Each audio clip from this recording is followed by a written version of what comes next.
हमें कुछ आता नहीं है।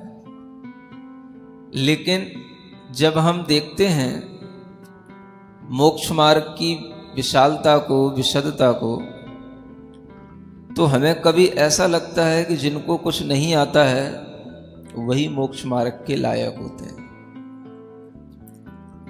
क्या सुन रहे हो?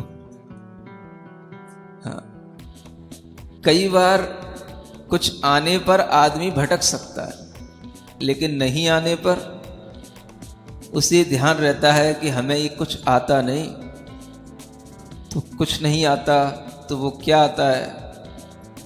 कुछ उसको आता है जो उसको पता रहता नहीं। जब उसे लगता है कि हमें कुछ नहीं आता, हम कुछ नहीं कर सकते, और इनको इतना आता है, ये सब कुछ कर सकते हैं, तो उस व्यक्ति के अंदर एक चीज आ जाती है जिसको कहते हैं विनय। क्या बोलते हैं? हाँ। ये चीज तभी आती है जब हमें अपनी अंदर असमर्थता दिखे और अपने से आगे जाने वाले लोगों के पास में वो चीज दिखाई दे, तो फिर हमारे मन के अंदर एक भाव आ जाता है कि अब हम क्या कर सकते हैं। हमें कुछ नहीं आता, लेकिन हाथ जोड़ना तो आता है। कुछ नहीं आता, कोई बात नहीं, जो कोई कुछ भी बता रहा है तो उसको स्वीकार करना तो आ जाता है। ऐसे भोले प्राणी भी अगर मिल जाते हैं तो आचार्य कहते हैं उनका भी कल्याण इस मोक्ष मार्ग के लिए हो जाता है। भोलापन होना बहुत जरूरी है।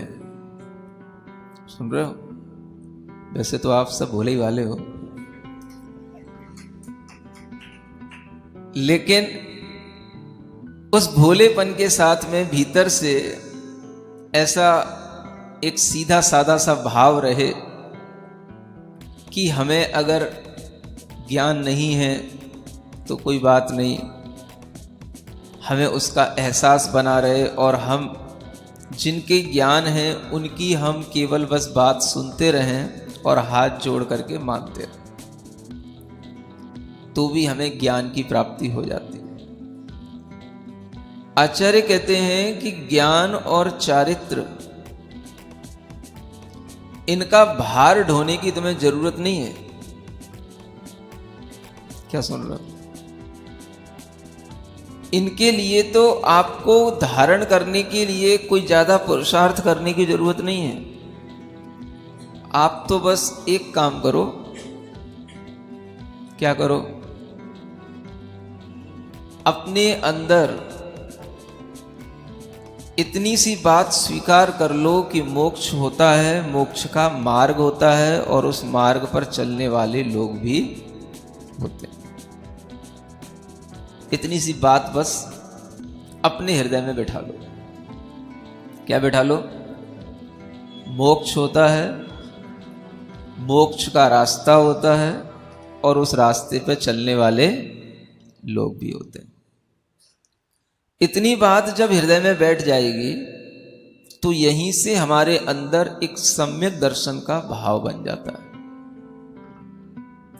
सम्यक दर्शन का भाव बन जाएगा तो ज्ञान थोड़ा भी होगा, ना के बराबर भी होगा तो चल जाएगा। सम्यक दर्शन का भाव होगा, चारित्र थोड़ा भी होगा, ना के बराबर होगा, चल जाएगा। और अगर सम्यक दर्शन का भाव नहीं है, ज्ञान बहुत है, तप बहुत है, तो भी वह कुछ भी काम करने वाला नहीं। इतना सरल सीधा सा मार्ग है श्रायस पथ, कल्याण का रास्ता, कि उस मार्ग पर चलने के लिए हमें केवल बस भावों से भींगना है।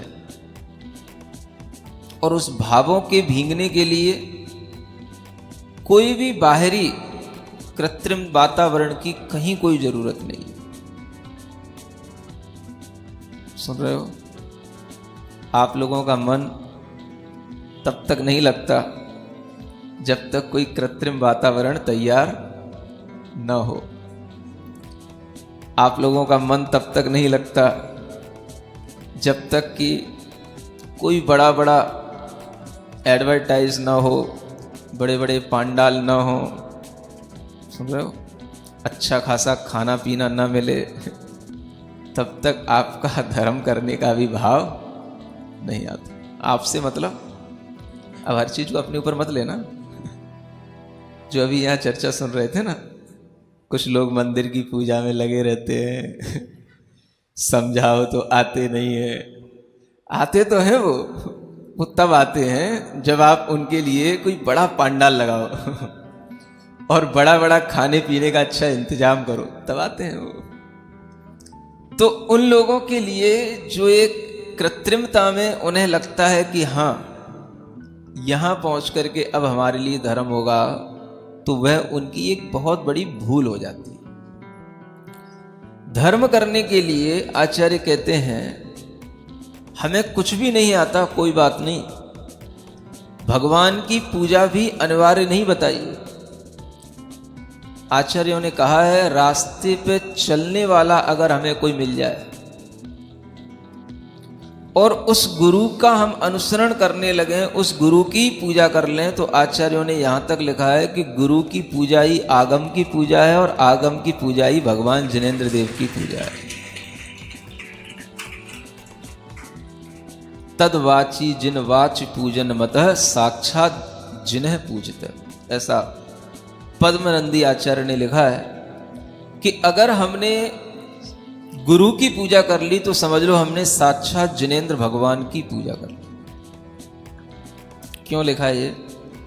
क्योंकि वहां पर हमें केवल गुरु में गुरु ही नहीं दिखते हैं, गुरु में हमें तीनों चीजें मिलती हैं। जिस रास्ते को भगवान ने बताया उस रास्ते को बताने का ज्ञान भी मिलता है, समझने का भाव भी आता है, स्वयं गुरु गुरु के रूप में भी दिखाई देता है, और उनकी आस्था को देखकर, उनके रूप को देखकर, उनके उस दिगंबरत्व भेष को देखकर हम भगवान अरिहंत की भी इमेजिनेशन अपने अंदर ला सकते हैं। इसलिए गुरु में हमें तीनों चीजें दिखाई दे जाती। यूं ही नहीं लिखा कि गुरु की पूजन से आपको तीनों की पूजन हो गई, यही भाव सोच करके आचार्यों ने लिखा।